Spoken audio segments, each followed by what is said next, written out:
This is the Alcohol Free Lifestyle Podcast, where you learn to live a life of health, wealth, love, and happiness. I'm going to start today's episode with something a little different. Hi, everyone. My name is Victoria English, the head coach here at Alcohol Free Lifestyle. Are you a lover of words? Do you like poems, inspirational quotes, things like that? Back before I went to college, I actually thought I would be an English major. I loved to write and actually won a few poetry contests. It was fun. I enjoyed it. Many of us are familiar with a very famous quote by Theodore Roosevelt. And I'm going to read that to you now. I'm going to tie it into our topic today, which is around never surrendering and the neuroplasticity of what happens when we don't give up. The man in the arena. It is not the critic who counts, not the man who points out how the strong person stumbles, or where the doer of deeds could have done them better.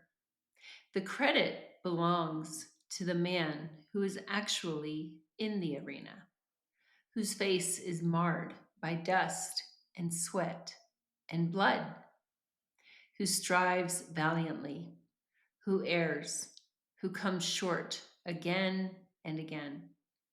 Because there is no effort without error and shortcoming.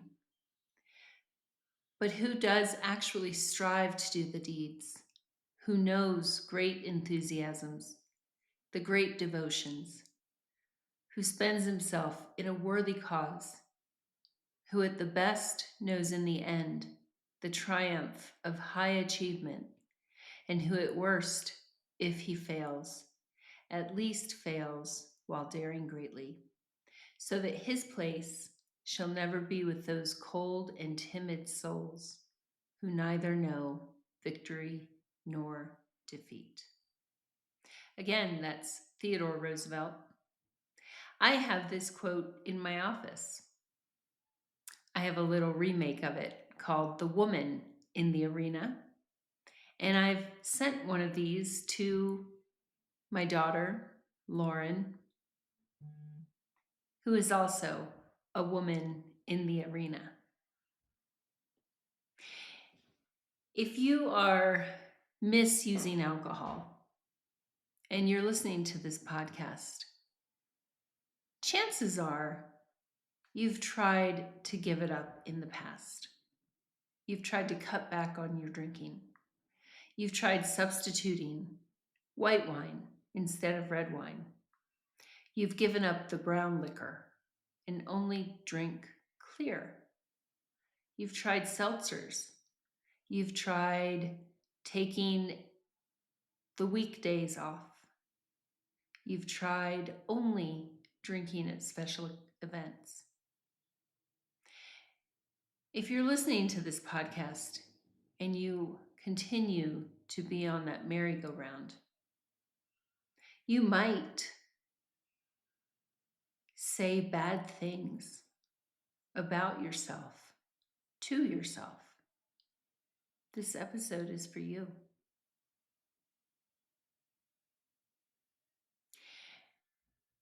In that writing by Theodore Roosevelt, that line, "It is not the critic who counts."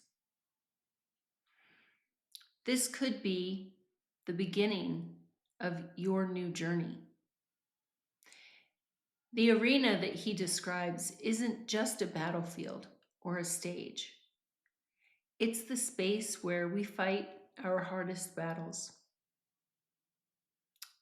And in this community, that arena is the daily struggle to give up alcohol. It's a battle marked by slips, setbacks, doubt. However, if you're listening to this podcast, it is a reminder that you are a person who rises and tries again.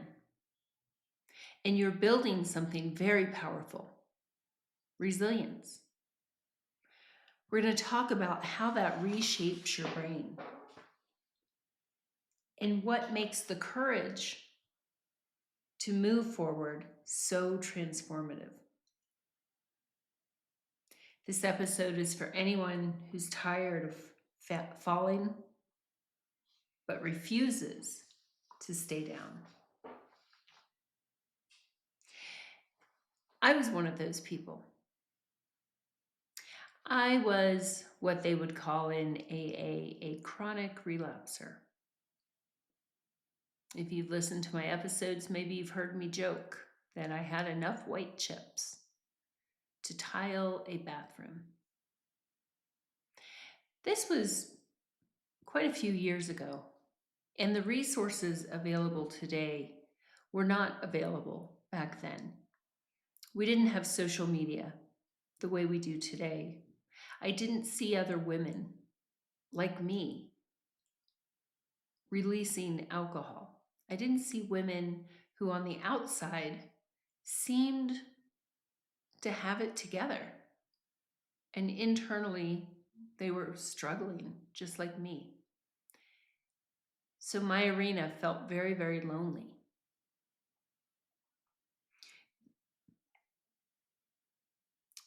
In the big book of AA, they talk about people like that.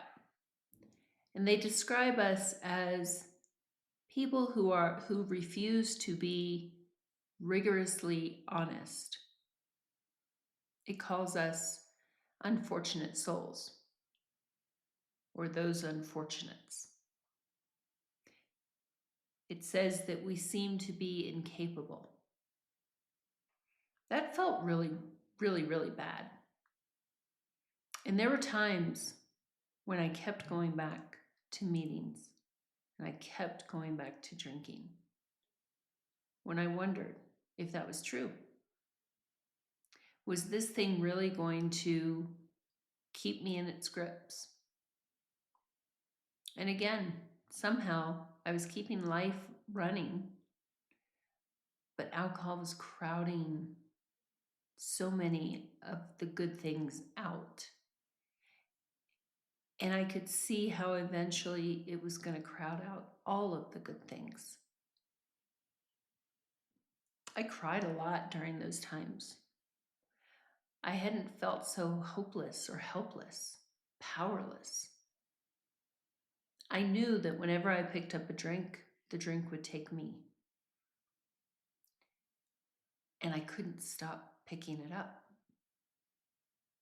And yet, just like you, when I was on the floor of that arena, something inside me said, no, this isn't how my story ends. I'm not going to lose my relationships with my children.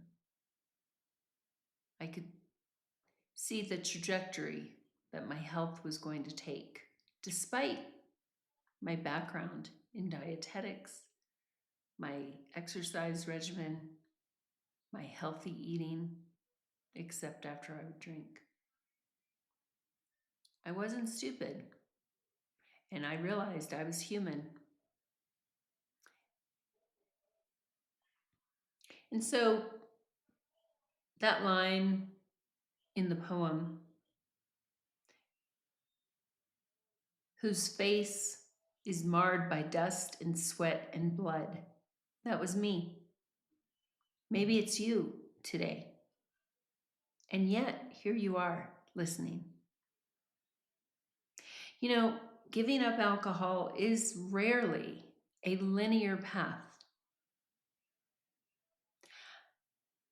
I've known people who took that last drink and never went back, ever. Most folks aren't like that. Most folks haven't had access to the methodology that we have at Project 90, our 90-day alcohol cessation program. We do have extraordinary results within our program. And it's pretty new. It hasn't been around for decades. So, in some ways, those of us in this era who are struggling, we're kind of lucky that this exists. And that was all because of James Swanwick, our founder. And so, as I said, giving up alcohol is rarely a linear path. It can be messy, it can be hard, it can feel like falling on your face over and over again. Except here's the thing: every effort listening to this podcast, every attempt to say no or start fresh adds up. It's not just about the outcome of being alcohol free, it's about who we become in the process. And so if you're muddy and dusty and feeling bloodied, it's okay. You have breath in your lungs and you're listening. And you can make a choice today as well. So let's talk about the neuroscience behind persistence and resilience. When you keep pursuing a goal, even after setbacks, you're actually reshaping your brain. Now, here's the thing. You know this. You know this because you're a high achiever. I doubt that becoming who you are today was a linear path. There were setbacks, frustrations, failures. And you didn't quit. You didn't give up. Say, well, I guess that's it for me. I'm just going to stay where I am in my career. I'm not going to further my education. Oh well, guess this is my lot in life. And so the things I'm describing are very familiar to you. There's just a lot of emotion and shame attached to alcohol use disorder. And so, as in life, it goes with alcohol. Neuroplasticity. Each time that you make a choice to try again, just like you have in other areas, your brain creates new neural pathways. These pathways strengthen over time, making it easier to make healthier choices. And we know this, don't we? If you set out on an exercise routine, does it feel amazing in the beginning? Probably not. And then it gets easier, right? Because your body comes to expect it. It asks for it.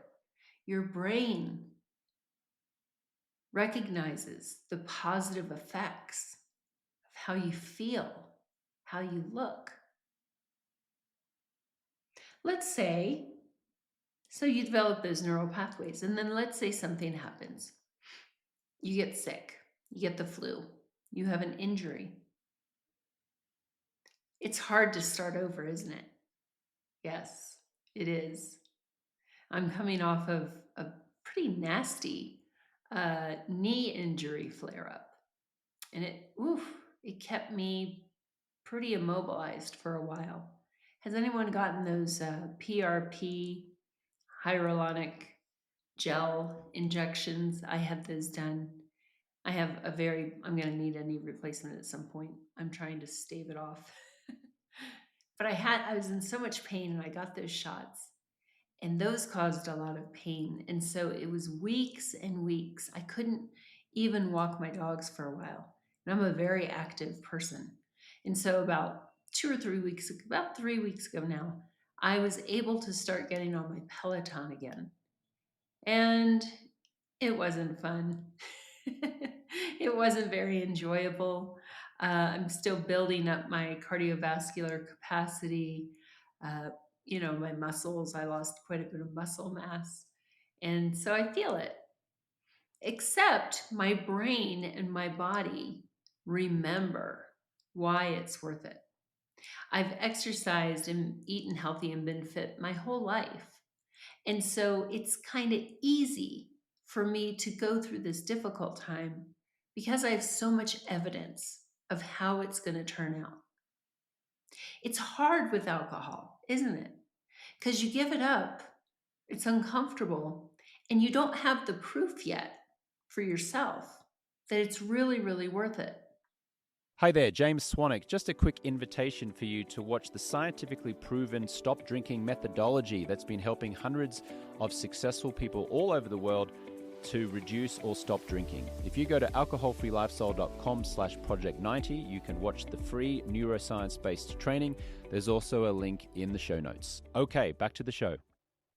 And so you're kind of going on faith.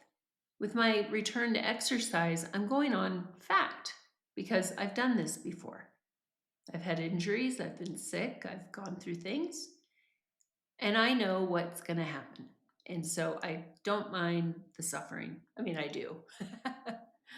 But I know the outcome. It's different with alcohol. So if you're in that place, I understand. Alcohol is also a highly addictive drug. And so it's miserable to come off of. And if you're doing it alone, even harder. Even harder. Because again, you don't have evidence of how it's going to go, and you're alone in your suffering. See, in Project 90, our 90-day alcohol cessation program, the physical part is still there. You're learning new habits. They're uncomfortable. They're not your go-to yet. However, let's say you're on day 12 and things are not feeling great. You're in a community with someone who's on day 60, someone who's on day 40, someone who's on day 89 and about to graduate. And they can tell you, hey, it gets better. So even though you don't feel it yet, you believe it, and your brain pays attention to that. And so that neuroplasticity is key. Next is the dopamine and the reward pathway. If you've listened to a few of these podcasts, you've heard the coaches and I talk about how alcohol hijacks the brain's reward system. It just does. And so pursuing a goal doesn't give you the same hit as alcohol, right? Over time, your brain resets and your dopamine levels restore, and natural things that are supposed to feel good again. But in the beginning, not so much. Except in our program, we celebrate those little wins every day, and your brain is paying attention. You're not drinking, and you're pursuing those healthy rewards and noticing the tiny wins. I just led a call this morning, Saturday morning, bunch of people on there with me. And every Saturday we give ourselves a little pinch and a pat on the back because it's Saturday morning and nobody has a hangover. And the brain is paying attention. And so they come off of that call and they feel good. They're not thinking about how far they have to go. Oh my gosh, still got so much time. They're thinking about, man, that felt good. I want more of this. So they are literally retraining their brain. You know, when I finally broke free of alcohol, it was the science that did it. It was understanding that because I was tired of running from alcohol. I was tired of feeling like I was an unfortunate, or that I was incapable. Those words don't resonate with me. And that created resistance and created self-sabotage. I like the idea of chasing something that I want, pursuing something that I want. And I think you do too. So what if you could bring that into this alcohol-free journey? And then More about the neuroscience. Resilience builds in the prefrontal cortex. So, the prefrontal cortex is the part of the brain that's responsible for self control and decision making. And so, every time that you get back up off of the floor of the arena, you are training your prefrontal cortex to be stronger and more resilient. Additionally, when we are in the cycle of drinking, our prefrontal cortex loses volume. So, again, getting up off the arena floor, getting back in there, is priming your prefrontal cortex for healing. Now, here's the thing, as it says in the poem, you're in the arena. That can be vulnerable. You risk failure, judgment, disappointment. I'm not even talking about the people around you, I'm talking about with yourself. It's also where courage lives. Courage lives within vulnerability. When you keep trying to quit alcohol, you teach yourself that failure isn't final, it's feedback. Every time that you get up, that you rise up, you're telling your brain a story. And it might be a whisper of a story. And someday, with our help or the help of something, not doing this alone, that whisper is going to become the cry of a warrior, the cry of a victor who says, I am capable, I am worthy, I am stronger than this challenge. And as far as anyone else goes,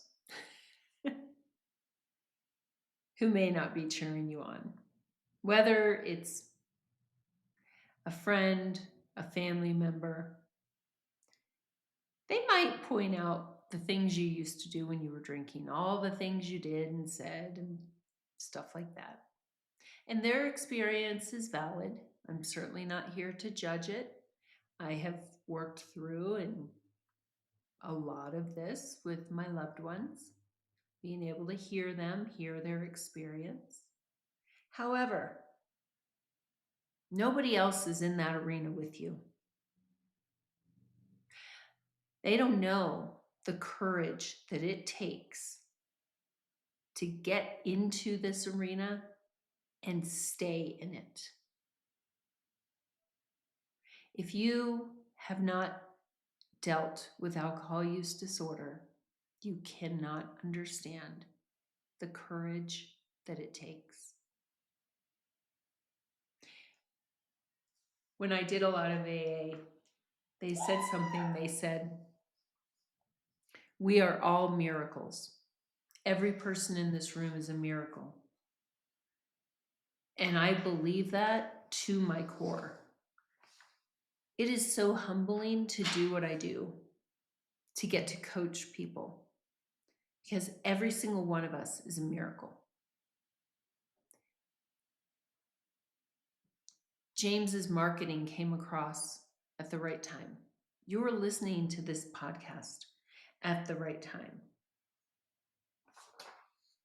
You live in an era where this is possible for you. What a gift. It's a miracle, really, when you think of all the things that had to happen to bring you into this world with alcohol-free lifestyle, to have this opportunity in front of you.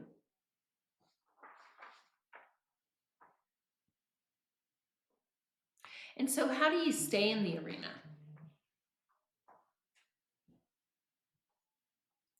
Because when you exit the arena, you're going to be wearing the title belt.